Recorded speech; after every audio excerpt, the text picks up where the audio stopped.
Hello my dear students, welcome to Magnet Brains Hindi medium. आशा ही नहीं विश्वास है कि आप सब बहुत अच्छे होंगे, अपना खूब ख्याल रख रहे होंगे, सारी जो पाठ्य पुस्तकें हैं उनको अच्छे से पढ़ रहे होंगे, सीख रहे होंगे और अपने ज्ञान को बढ़ा रहे होंगे। ज्ञान को बढ़ाने की इसी श्रृंखला में मैं लेकर आई हूँ आपकी अपनी पाठ्य पुस्तक मंजरी का पाठ 18, जिसका नाम है कर्तव्य पालन। इस पाठ को लिखा है राम नरेश त्रिपाठी जी ने। इस पाठ के अंतर्गत जानेंगे हम लेखक परिचय और साथ ही साथ व्याख्या। पाठ को शुरू करने के पहले जो मैं आपको बताना चाहती हूँ वो है इस शब्द का अर्थ।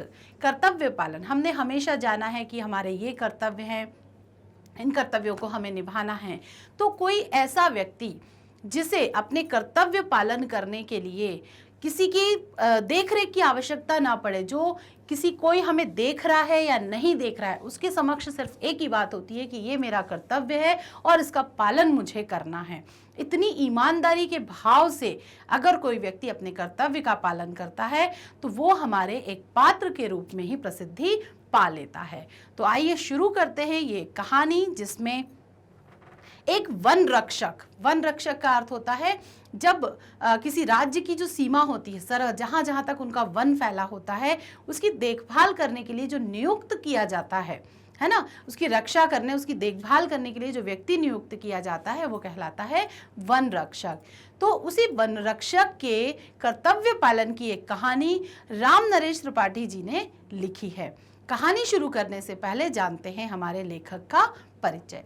राम नरेश त्रिपाठी जी का जन्म 1889 ईस्वी को जिला जौनपुर, उत्तर प्रदेश, यानी कि आपके अपने प्रदेश में कोयरी ग्राम में हुआ था। ठीक है। साहित्य की अनेक विधाओं में आपने रचनाएं की हैं, यानी इन्होंने नाटक लिखे, निबंध लिखे, कविता, उपन्यास, सब कुछ लिखा हुआ है ना। इनकी रचनाओं में जीवन आदर्श और नवयुग का संकेत है, यानी जो मॉरल वैल्यूज हैं, जीवन के लिए जो आदर्श बहुत महत्वपूर्ण हैं, जो चीज़ें हमारे अंदर होनी ही होनी चाहिए, उनके बारे में इन्होंने अपनी साहित्य रचना की है। यानी इन्होंने बहुत सारी ऐसी रचनाएं की हैं जिनको पढ़ने के बाद कोई ना कोई नैतिक शिक्षा, मॉरल वैल्यू आप ज़रूर लेंगे।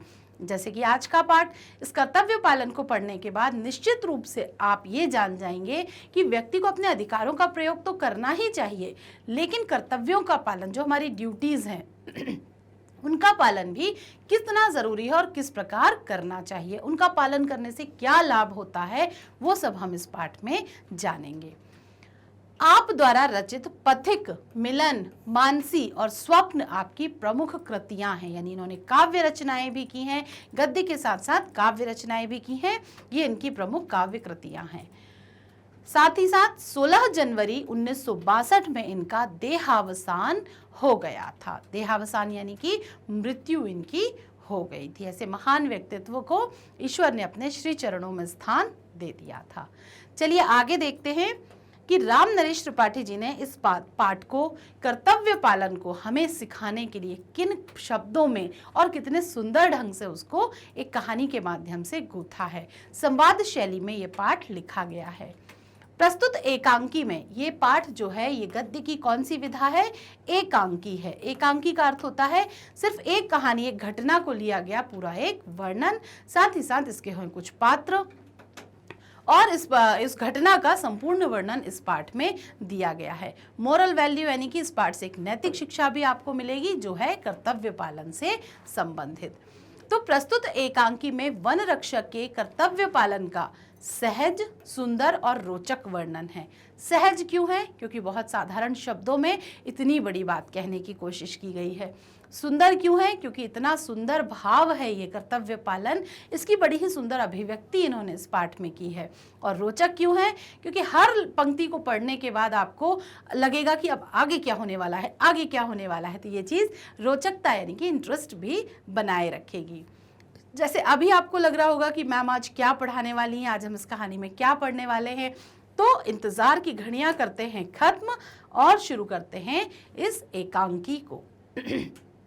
पात्र होते हैं जब भी कोई हम नाटक, कहानी, उपन्यास, एकांकी पढ़ते हैं और उसमें किसी घटनाओं का वर्णन होता है, तो वो घटनाएं किनके बारे में हैं, उन व्यक्तियों को कहते हैं पात्र। तो पात्र मतलब होता है कैरेक्टर। जैसे आप कोई फिल्म देखने जाते हैं तो आप देखते हैं ना उसमें कुछ कैरेक्टर्स हैं, या फिर आप किसी अपने स्कूल में कोई ड्रामा या स्किट प्ले कर रहे होते हैं तो पात्र बनाए जाते हैं कि भाई आप बच्चे बनोगे, आप टीचर बनोगे, तो वो क्या कहलाता है, पात्र। तो इस कहानी में से एकांकी में हमारे पात्र कौन कौन से हैं, राजा, वन रक्षक यानी जंगल का रखवाला, और राजा के दरबारी यानी राजा के जो सैनिक होते हैं वो भी यहाँ पर कुछ लोग हैं।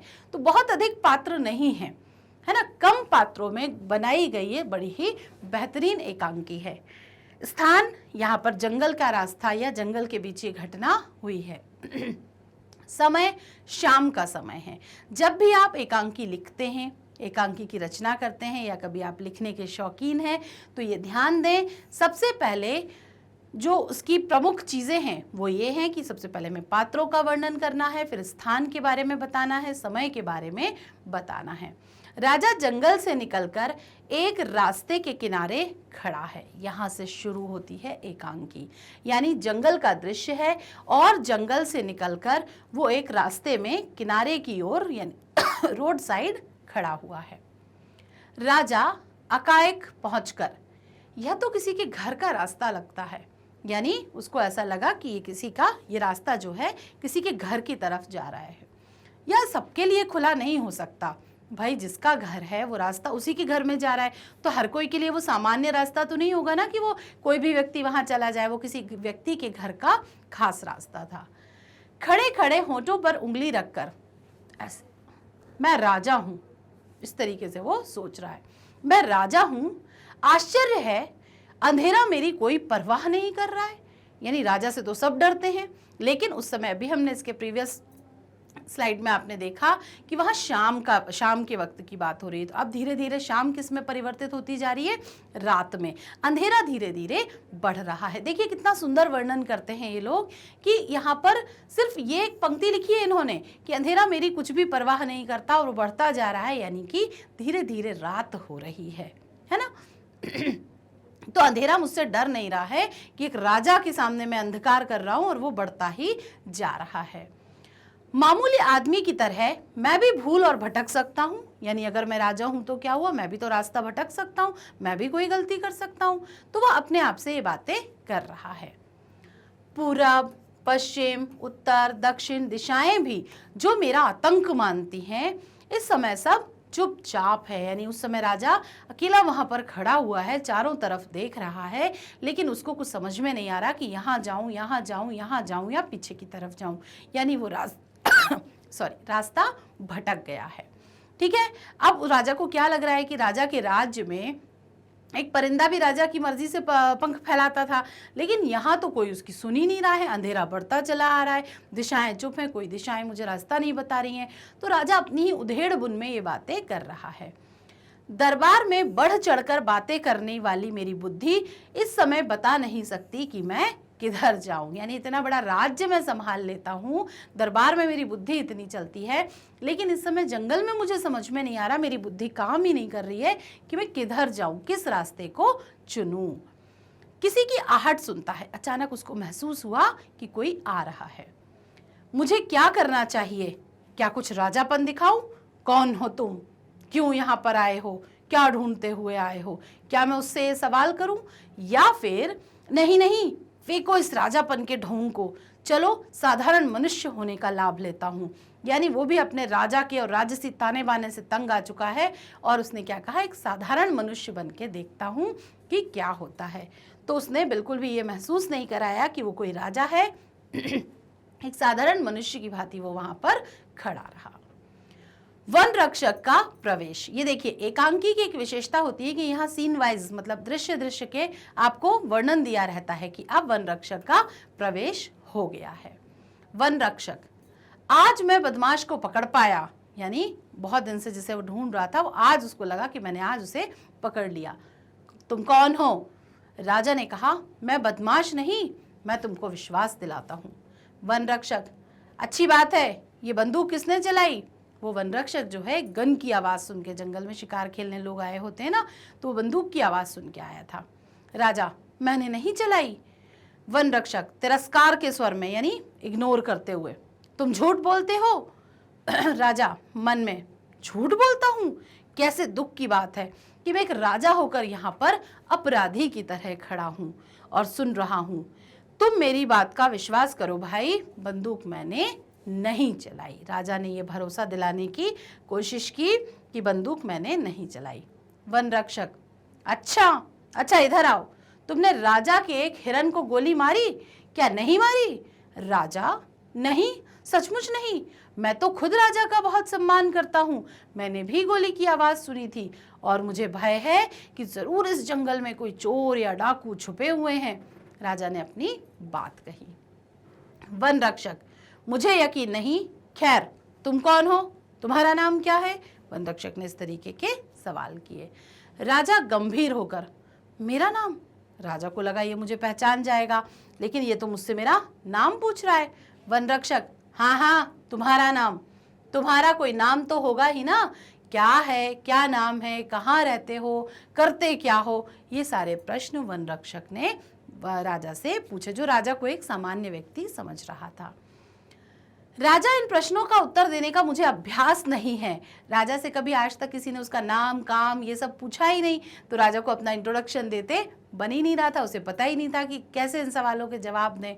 वन रक्षक, हो सकता है, पर यही प्रश्न हैं जिनके उत्तर देने पर सच्चे आदमी को डर नहीं लगता, क्योंकि जो सच्चा होता है उसे अपना नाम और काम बताने में कभी भी बुरा नहीं लगता, लेकिन जो झूठा होता है उसे अपना नाम और काम बताने में बड़ी तकलीफ होती है। खैर, तुम अपने बारे में कोई साफ उत्तर नहीं देना चाहते हो तो मत दो, पर तुम कहाँ जाना चाहते हो? चलो मैं तुमको बाहर निकाल आता हूँ। यानी कि तुम यहाँ कहाँ फंस गए हो, कहाँ जाना है तुमको वो बताओ, मैं तुम्हें तुम्हारे सही रास्ते तक छोड़ आता हूँ। ठीक है? राजा शुब्ध होकर, तुम किस अधिकार से, यानी तुम मुझे छोड़ने जाओगे, किस अधिकार से जाओगे? वन रक्षक जोश के साथ, मैं राजा का वन रक्षक पुंडरीक हूं। उसने अपना नाम बताया पुंडरीक, और उसने क्या गर्व से बताया कि मैं राजा का वन रक्षक हूं, यानी राजा का राज्य जहां तक फैला हुआ है ये वन, उसका मैं रक्षक हूं। इस अधिकार से राजा गौर से देखकर, पुंडरीक, ऐसे आंखें चौड़ी करके उसने देखा। वन रक्षक अकड़ के साथ, जी हाँ पुंडरीक, किसी आदमी को जिस पर मुझे शक होता है और जब तक वो अपना परिचय जितना तुमने दिया है उससे अधिक नहीं दे देता, मैं उसे इस राह से नहीं जाने देता। देखिए बात कितनी सहज है, लेकिन छोटे छोटे वाक्यों में कितनी बड़ी बड़ी बातें कही गई हैं, है ना? कि जब तक तुमने तो मुझे कुछ नहीं बताया, अपना नाम काज, कहाँ से आए हो, कुछ नहीं बताया, लेकिन मैं भी इस रास्ते से आगे तक कब नहीं जाने देता जब जितना तुमने मुझे बताया है उससे अधिक कोई व्यक्ति मुझे नहीं बता देता, यानी मुझे सही से इन्फॉर्मेशन जो दे देता है मैं उसे जाने देता हूँ। राजा ने कहा, अच्छी बात है भाई, मुझे बड़ी खुशी है कि मेरी तरह तुम भी राजा के एक अच्छे अफसर हो, अगर तुम विश्वास करो तो। यानी उसने बताने की कोशिश की कि जैसे तुम एक राजा के एक अच्छे अफसर हो, मैं भी राजा का एक अफसर हूं। नहीं, तुम विश्वास के पात्र नहीं हो। क्यों भरोसा नहीं कर पा रहा था वो? क्योंकि देखिए अपना परिचय, अपनी बारे में बताना बहुत ज़रूरी होता है, लेकिन यहाँ राजा खुलकर अपनी बात नहीं कह पा रहा था, क्योंकि उस दिन वो साधारण मनुष्य बना रहना चाहता था। राजा, मैं राजा का एक अफसर हूँ, मैं राजा के साथ इस जंगल में शिकार खेलने के लिए आया था और मैं यहाँ से राह भूल गया हूँ। जंगल में मुझे बहुत रात हो गई है और अब मैं घर से बहुत दूर पड़ गया हूँ, यानी मैं बहुत दूर अंदर घुस आया हूँ, घर मेरा बहुत दूर है और मैं रास्ता भटक गया हूँ। इसमें सच्चाई की कमी है। अब देखिए आप, वन रक्षक था वो कितने माइन्यूट, कितने छोटे छोटे प्रश्न उससे कर रहा था, लेकिन उन प्रश्नों का कितना आवश्यक था वहाँ पर पूछना। इसमें सच्चाई की कमी है। अगर तुम कह रहे हो कि राजा के साथ तुम शिकार खेलने आए थे, तो तुम्हारा घोड़ा कहाँ है? क्या तुम इतने घने जंगल में पैदल ही शिकार के लिए राजा के साथ आ गए थे? तो तुरंत उसने पूछा कि अगर तुम शिकार के लिए निकले थे तो तुम्हारा घोड़ा कहाँ है? राजा अब क्या बोलता? तो उसने कहा, घोड़ा थक कर गिर पड़ा था, चलते चलते घोड़ा जो था वो थक गया और वो वहीं पर गिर पड़ा, तो मैंने उसको छोड़ दिया। तो वन रक्षक ने कहा, यदि मैं तुम्हारी बात का विश्वास ना करूं तो अब क्या होता है वो हम देखते हैं। राजा ने कहा, मैं झूठ नहीं बोलता भले आदमी। वन रक्षक, वाह वाह, दरबार में रहते हो और झूठ नहीं बोलते। यानी दरबार के जो दरबारी होते हैं वो छोटे मोटे झूठ बोलते हैं, लेकिन यहाँ पर राजा को लगा कि तुम एक तो ये भी बोल रहे हो साथ में कि मैं दरबार में रहता हूँ, राजा का शिकारी हूँ, उनके साथ शिकार खेलने आया था, और कह रहे हैं कि मैं झूठ भी नहीं बोलता। ठीक है राजा, खैर जैसा तुम समझो, मगर मैं झूठ नहीं बोल रहा हूँ। राजा ने अपनी बात कहने की कोशिश की कि मैं झूठ नहीं बोल रहा हूँ, यह मैं तुम्हें विश्वास दिलाता हूं, मैं तुम्हें अपनी तरफ से श्योर करता हूं कि मैं झूठ नहीं बोल रहा हूं। फिर जो मानना और नहीं मानना है वो तुम्हारी मर्जी। तुम कभी मेरी राजधानी में आओगे तब मैं तुम्हें बताऊंगा कि मैं झूठ नहीं बोल रहा हूं। जेब से 1 रुपया निकाला और पुंडरीक की ओर बढ़ाकर बोला, यह लो इनाम, और आज रात मुझे अपनी झोपड़ी में रहने दो। यानी इनाम दिया, 1 रुपए का इनाम दिया उसको, उसकी ईमानदारी से खुश होकर, साथ ही साथ क्या कहा कि मुझे अपनी झोपड़ी में रहने दो। वन रक्षक राजा का मुंह देखता है, यदि तो राजा को लगता है कि शायद ये इसको जो सिक्का है वो कम लग रहा है, तो राजा क्या बोलता है, यदि कम हो तो तुम सवेरे जो कहोगे वही तुमको दे दूंगा और तुमको खुश कर दूंगा। वन रक्षक जोर से हंस के हा हा हा हा हा, अब मैंने माना कि तुम दरबारी हो। आज के लिए तो एक छोटी रिश्वत और कल के लिए एक बड़ा सा वादा। यानी दरबारी लोग जो होते हैं, जो यहाँ दरबारी से संबंधित वर्ड क्या है, राजनीतिज्ञ लोगों से है, कि वो लोग क्या करते हैं राजा के शासन में, या बड़े बड़े जो अधिकारी वर्ग होता है वो क्या करते हैं, छोटी छोटी रिश्वत देते हैं और साथ ही अगले दिन का वादा कर लेते हैं कि भाई हम आपके साथ ऐसा करोगे तो ऐसा करेंगे। एक ही सांस में दोनों, मगर दोस्त यह दरबार नहीं है। यानी जो वन रक्षक था वो किसी भी प्रकार के लुभावने वादे में नहीं आया, वो अपना काम डटकर ही करता रहा, वो अपनी ईमानदारी को नहीं छोड़ रहा था। देखिए इनडायरेक्टली राजा ने यहाँ पर क्या किया, उसको पैसे देके कुछ रिश्वत देने की कोशिश की है ना, कि ये रिश्वत रख लो और ऐसा काम कर लो। लेकिन जो वो था वन रक्षक था, वो किसी भी प्रकार के झूठे वादे या फिर रिश्वत के कामों में नहीं फंसा। राजा क्रोध से, तू एक नीच आदमी है। देखिए ऐसे शब्दों का प्रयोग जनरली हम अपनी भाषा में नहीं करते, लेकिन ये पुस्तकों में इस तरीके के कुछ शब्द आज भी पाए जाते हैं, तो कभी कभी हमें उसको सिर्फ पढ़ना चाहिए और भूल जाना चाहिए। जबान संभाल कर नहीं बोलता। जब राजा ने पुंडरीक ने इस तरह की बात की तो राजा को थोड़ा स्वभाव के अनुसार गुस्सा आ गया कि कोई राजा से ऐसी बात कर रहा है। मैं तेरे बारे में अधिक जानना चाहता हूँ। यानी उसने, राजा ने कहा कि मैं तेरे बारे में अधिक जानना चाहता हूँ कि आखिर तू है कौन। वन रक्षक लापरवाही से, तू और तेरे शब्द को इस तरीके से लापरवाही से मत फेंको, मैं भी उतना ही भला आदमी हूं जितने की तुम हो। जैसे ही राजा ने तू और तुम जैसे शब्दों का प्रयोग किया, वन रक्षक ने राजा को वहीं टोक दिया कि आप ऐसे शब्दों का, तू और तुम जैसे शब्दों का प्रयोग मत करो, मैं भी उतना ही रिस्पेक्टेड हूं जितने की आप हैं। मैं आपसे आप करके बात कर रहा हूं तो डेफिनेटली आप भी मुझसे कैसे बात करो, आप करके बात करो। तो तू और तेरे शब्द को, जैसे मैंने भी आपको बताया उस नीच शब्द के लिए, वैसे ही तू, तेरा, ये बहुत रफ वर्ड्स होते हैं, ये साहित्यिक शब्द नहीं है, तो हम अपनी अच्छे जो बोलचाल की भाषा होती है उसमें इस तरीके के शब्दों का प्रयोग नहीं करते हैं। अब राजा ने, जैसे ही वो वन रक्षक को थोड़ा गुस्सा आ गया भाषा पर, तो राजा ने थोड़ा शांत होकर कहा, क्षमा करो मित्र। वन रक्षक मुस्कुराकर बोला, मैं क्रोध में नहीं हूं, पर जब तक तुम अपनी सच्चाई नहीं बता देते तब तक तुम पर मेरा संदेह रहेगा। यानी तब तक मुझे तुम पर शक ही करना पड़ेगा। मैं तुमसे तब तक कोई विशेष प्रेम भाव नहीं दिखला सकता कि मैं तुम्हें एक अच्छा इंसान समझ के तुम्हारी मदद कर दूं, या तुम्हें अपना भाई बहन समझ के तुम्हारी मदद कर दूं। तुम ऐसा कुछ नहीं कर सकता। इस समय तुम मेरे सामने सिर्फ एक संदिग्ध व्यक्ति हो जो मेरे राज्य में रात के अंधेरे में पाए गए हो। राजा ने कहा, तुम ठीक कहते हो, पर मैं तुम्हें कैसे विश्वास दिला सकता हूं। तो राजा ने उसी से कहा, मैं तुम्हें कैसे विश्वास दिलाऊं कि मैं कोई बुरा आदमी नहीं हूं। वन रक्षक ने कहा, ओह, जैसा तुम मुनासिब समझो, दैट मीन्स जैसा तुम ठीक समझो, जिसे आप इंग्लिश में क्या बोलते हो, एज यू विश। राजधानी यहाँ से लगभग 16 किलोमीटर दूरी पर है, 10 मील यानी 16 किलोमीटर पर है। जहाँ जिस समय वो राजा वहाँ पर जहाँ था, वहाँ से उनकी जो राजधानी है वो 10 मील पर है।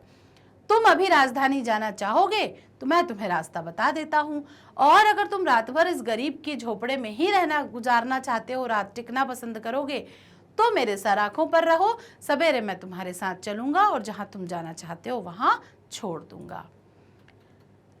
क्या तुम अभी मेरे साथ नहीं चल सकते? राजा ने कहा, रात के अंधेरे में क्या तुम अभी मेरे साथ नहीं चल सकते? वन रक्षक, नहीं, चाहे भले ही तुम राजा ही क्यों ना हो, लेकिन जो रात है इस समय मेरा काम क्या है? वन की रक्षा कर रक्षा करना, यहाँ घूम घूम कर पहरा देना। तो तुम भले ही राजा हो, लेकिन मैं रात में अपना काम छोड़कर तो तुम्हारे साथ नहीं जा सकता। राजा बोला, तब तो चलो मैं रात भर तुम्हारे ही घर में रहूंगा। यानी राजा, तभी जब ये सारी बातचीत चल रही थी, राजा ने जैसे ही कहा कि मैं तुम्हारे ही घर पे रहूंगा, उसी समय घोड़े पर सवार एक व्यक्ति का, सरदार का प्रवेश होता है। सरदार यानी पगड़ी पहने हुए। दरबारी बोला, महाराज कुशल से तो हैं? आपको ढूंढने के लिए हमने सारा जंगल छान डाला। तब वो वन रक्षक चकित होकर, यानी कि आश्चर्यचकित होकर एकदम आंखें फाड़ के देखता है। कौन? महाराज, तब तो मुझसे बहुत बड़ी भूल हुई महाराज। आपके साथ मैंने जो ढिठाई की है उसे क्षमा कर दीजिए। यानी वन रक्षक को एक पल के लिए लगा कि इतनी देर से मैं इनका परिचय पूछ रहा हूँ, मना कर रहा हूँ, इनको कुछ भी बोल रहा हूँ, तो ये तो महाराज हैं। तो उसको बहुत शर्मिंदगी होने लगी और उसने महाराज से क्षमा मांगी। राजा तलवार खींचता है, तलवार निकालता है और वन रक्षक कहता है, महाराज आप अपने उस सेवक का वध निश्चित ही करेंगे जिसने ईमानदारी से अपना फर्ज अदा किया है। यानी जैसे ही राजा ने तलवार निकाली, वन रक्षक जो था वो थोड़ा सा सहम गया कि मैं ईमानदारी से काम कर रहा हूं और राजा मुझे मारने के लिए तलवार निकाल रहे हैं। नहीं, राजा ने क्या कहा, नहीं मेरे सच्चे बहादुर मित्र, मैं तुमको क्षमा नहीं कर सकता। क्यों क्षमा नहीं कर सकता? राजा ने कहा, मैं तुम्हें क्षमा नहीं कर सकता, तो इससे तो और लग गया कि ये तो मारने ही वाला है अब इसको, क्योंकि मैं तुम्हारे जैसे नेक और सच्चे आदमियों के सम्मान का ऋणी हूँ। किस राजा को अपने राज्य में ऐसे नेक और समझदार और कर्तव्य का पालन करने वाले एम्प्लॉय, यानी कि जिन्हें हम कहते हैं ना कि कोई कार्य करने वाले लोग, वो कौन नहीं चाहता राजा ऐसा। तो राजा ने क्या कहा कि मैं तुम्हारा ऋणी हूँ। ऋणी मतलब कर्जदार होना। उठो राजरत्न पुंडरीक। ये देखिए, जैसे भारत में हम जब कुछ अच्छा करते हैं तो भारत रत्न मिलता है, वैसे इस राज्य में अच्छा कर्म करने के कारण राजा ने उसको क्या कहकर संबोधित किया? राजरत्न। उठो राजरत्न पुंडरीक, उठो, अपनी पदवी का प्रमाण और मेरी प्रसन्नता का चिन्ह यह तलवार लो। यानी कि तलवार राजा ने उसको मारने के लिए नहीं निकाली थी, बल्कि उसे पुरस्कार स्वरूप देने के लिए निकाली थी। देखिए, राजा लोग जब पहले के ज़माने में, जब राजा महाराजाओं का समय था, तो जब वे प्रसन्न होते थे तो अपने गले के कीमती जेवर, हार वगैरह, ये सब आभूषण वगैरह दे देते थे, लेकिन राजा को सबसे प्रिय होती है अपनी तलवार। और यहाँ पर राजा ने वन रक्षक की कर्तव्य पालन, ईमानदारी और सच्चाई से प्रभावित होकर उसको क्या दे दी? अपनी प्रसन्नता के रूप में, अपनी पुरस्कार के स्वरूप में उसको अपनी स्वयं की तलवार दे दी। यानी ऐसा था वन रक्षक का कर्तव्य पालन, जो कि इस पाठ का शीर्षक था। तब आपको समझ में आया कि व्यक्ति को सिर्फ कर्तव्य का एहसास होना ही आवश्यक नहीं है, कर्तव्य को हर परिस्थिति में उसका पालन करना, उसको निभाना आना बेहद आवश्यक है। ठीक, और अंत में लिखा हुआ है पर्दा गिरता है, यानी कि ये जो नाटक है, जो एकांकी है, इसका पर्दा गिरता है। जैसे इस मंच पर मंचन जब इस नाटक का किया जाता है तो यहाँ पर लिखा हुआ है ना, पर्दा गिरता है, यानी नाटक एकांकी समाप्त हुई। ठीक है, तो इस प्रकार कर्तव्य पालन के पाठ के आधार पर कवि लेखक ने हमको बताने का प्रयास किया है कि जीवन में कर्तव्यों का पालन करना कितना ज़रूरी है, अपनी ड्यूटीज़ को निभाना कितना ज़रूरी है। ज़्यादातर लोगों का फोकस किस चीज़ का होता है कि ये मेरा हक है, अपने हक को वो पाना चाहते हैं, अपने हकों की बात करते हैं, लेकिन कर्तव्य की बात करना और कर्तव्य का पालन करना इन जैसे वन रक्षकों से सीखा जा सकता है। ठीक है, तो यहाँ पर आज हमने किया अपने पाठ का सार। आगे देखते हैं। तो इस प्रकार हमने किया आज ये पार्ट्स यहाँ पर समाप्त। अगले वीडियो में अगले पाठ और इस पाठ के प्रश्नोत्तर के साथ मैं जल्दी ही आपकी सेवा में हाजिर होंगी। मैग्नेट ब्रेन्स के वीडियोस आप लगातार देख रहे हैं। आपको हर एक विषय के, हर एक कक्षा के वीडियो यहाँ पर उपलब्ध हैं, जो कि है पूरी तरह निःशुल्क। इसके लिए मैग्नेट ब्रेन्स आपसे किसी भी तरीके का कोई शुल्क नहीं लेता है।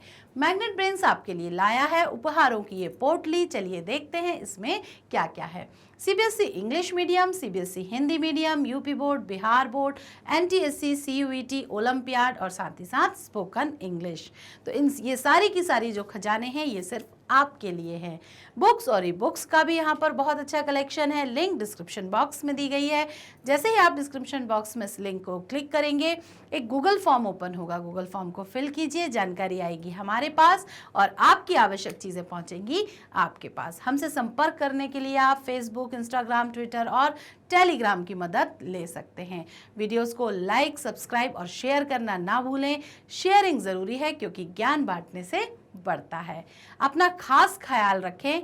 इस वीडियो को, इस कहानी को अपने मस्तिष्क में इसका चिंतन मनन करें कि आखिर जीवन में कर्तव्य पालन क्यों आवश्यक है। मिलते हैं अपने अगले वीडियो में इस बात के प्रश्नोत्तर के साथ। तब तक के लिए बाय बाय।